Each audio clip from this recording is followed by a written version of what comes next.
Let's talk about sanctions on Iran. Sanctions are an important tool of governance in current global scenario. Given the prevalence, everybody in financial industry should have a good understanding of what sanctions are. A sanction is a ban, barrier or restriction on a specific country or a group of individuals or entities. Although the immediate effects are economic, they are imposed for political reasons as well.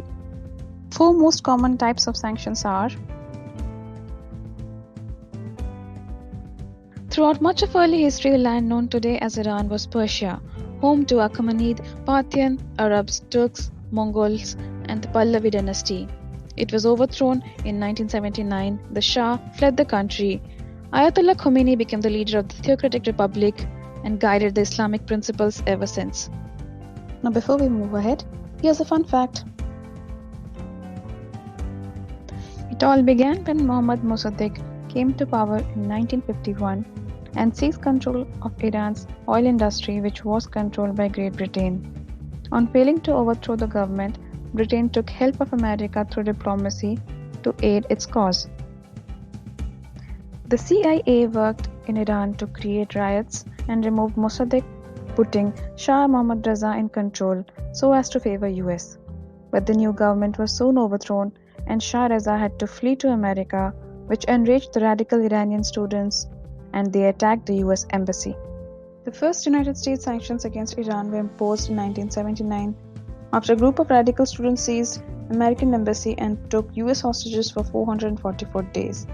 The sanctions worsened after the Iraq-Iran war in 1984. The other sanctions include the UN-imposed asset freeze restrictions in 2006 due to Iran's nuclear proliferation activities. In the past decade, EU and OFAC have also imposed a wide range of autonomous economic and financial sanctions in financial and transport sector. For decades, sanctions have prevented Iranians from enjoying the freedom of trade on an open market, thereby raising costs and production prices and shrinking profit margins.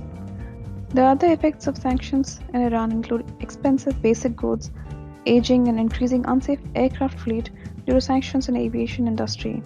Iran has left with little choice but to cope with the worsening economy by exporting oil through back channels and smuggling basic goods into country. The Iranian oil export revenues fell drastically, which was a major blow to the country, as oil accounted for about 80% of the total export earnings. It was also a major hit due to the restrictions that prevented foreign investments of any kind. Now, before we move ahead, did you know